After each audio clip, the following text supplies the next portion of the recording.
સહાય ગુજરાતી ન્યૂઝના તંત્રી જીતેન્દ્ર ગિરી. બાપુ સીતારામ. સીતારામ. મોહનભાઈ સીતારામ.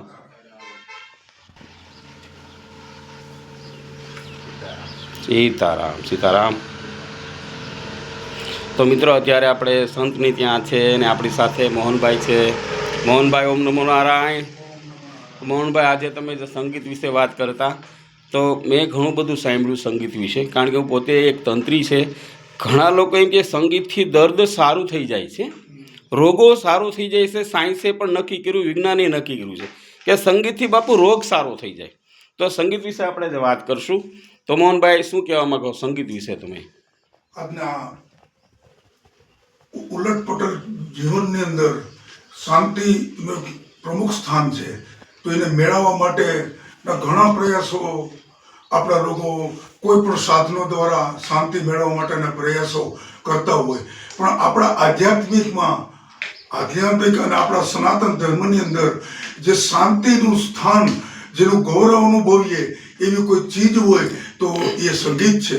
તો કોઈ પણ આશ્રમ, કોઈ મંદિર, કોઈ સંકીર્તનની અંદર સંકીર્તનના હોલ હોય, કોઈ પણ જગ્યાએ ભગવાનના નામનું સંકીર્તન, એની અંદર જે સંગીતનું એક સાથ છે કે સંગીતનો આપણે અર્થ કરીએ તો સંગ વત્તા ગીત. તો બધા સંગમાં ભેગા મળી અને જે ગીત, ભગવાનનું ગીત કે ભગવાનનું નામ સ્મરણ કરતા હોય ગીત, તો એને સંગ વત્તા ગીત એટલે સંગીત થાય.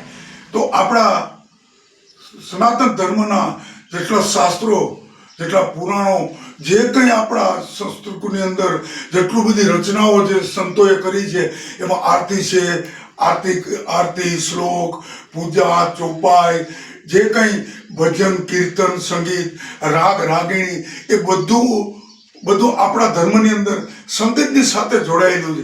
આરતી હોય તો આપણે જય જગદંબા હરે એમ કરીએ, આપણે આરતી કરીએ કે હેરી મેં તો પ્રેમ દીવાની એમ બોલીએ શબ્દથી, તો આટલું બધી હેરી મેં તો એ સંગીતની યારે જોડેલું છે. તો એનો પ્રભાવ છે એ ડાયરેક્ટ હૃદય સુધી પહોંચે. અને આજના સનાતન ધર્મની અંદર જે શાંતિની શોધ માટે માણસો અહીંથી ભટકે છે, એને કંઈ જરૂર નથી. તો તમારે પણ ગૌશાળા અને એનું પણ તમે આયોજન જબરું કર્યું છે. તો મેં પણ તમને કીધું કે ગાય માટે કૃષ્ણ ભગવાન જ્યારે સંગીતની એક વાંસળીનો સૂર વગાડતા, તો ગોપીની સાથે બધી ગાયો પણ દોડતી આવી. તો સંગીત એક મૂંગા પ્રાણી છે કે જેને ચાર પગ, પોતાને કોઈ જાતની કોઈ બીજું જ્ઞાન નથી અને પોતે નિર્જીવ છે કે પોતાને કંઈ ભાષા પણ નથી, એ છતાં સંગીતની અંદર એવી જબરજસ્ત તાકાત છે.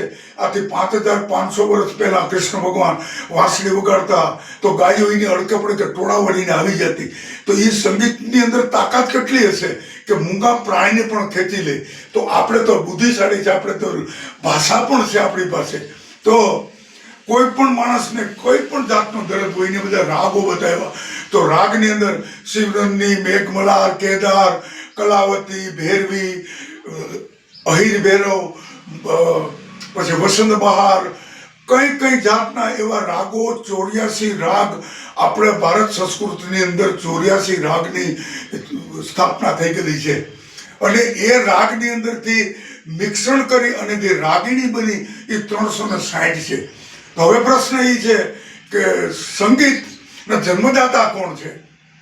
તો સંગીત પ્રગટ કોને કરેલું છે? તો એ બી 1 મિનિટ વાત કરી દઉં કે હનુમાનજી મહારાજ ઋષિમુખ પર્વત ઉપર જ્યારે હતા અને રામચંદ્ર ભગવાનનો જ્યારે વનવાસ હતો, એટલે રામચંદ્ર ભગવાનના મિલનની આતુરતા માટે હનુમાનજી મહારાજ ઋષિમુખ પર્વત ઉપર 8000 ફૂટ ઊંચા પર્વત ઉપર હનુમાનજી મહારાજ જે નાદ કરતા હતા, શ્રી રામ જય રામ જય જય રામ, એ નાદ રામચંદ્ર ભગવાનના મિલનની એક આતુરતા હતી. અને પોતાના હૃદયની અંદર જેની મળવાની જે ઉત્કંઠા, એની જે તમન્ના, એ રાગ હૃદયની અંદરથી નીકળેલા.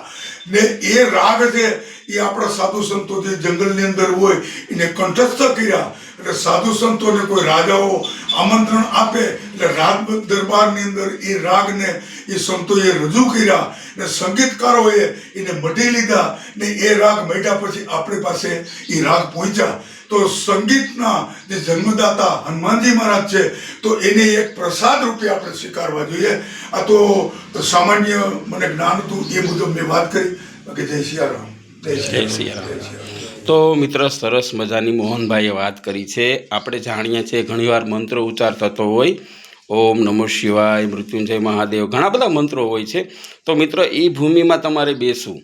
એક ધારા 1 વર્ષ એક મંત્ર જાપ થતો હોય એકને એક જગ્યાએ, એ ભૂમિ એટલી બધી જોરદાર પવિત્ર થાય એમની વાત જવા દો. અને થોડું તમે એ બહાર જાશો આશ્રમની બહાર એટલે તમને ફેર પડી જશે.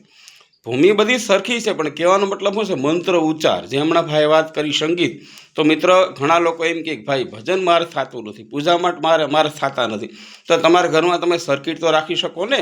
તમે જે દેવીને માનતા હોય, મહાકાલીને જે દેવીને માનો એનો મંત્ર તમે ઉચ્ચાર કરો, ફેર પડશે. લોકસહાય ગુજરાતી ન્યૂઝના તંત્રી જીતેન્દ્ર ગીરી, ગુનાહિત પ્રવૃત્તિ અટકાવનાર નેશનલ પ્રેસિડેન્ટ જીતેન્દ્ર ગીરી. સીતારામ.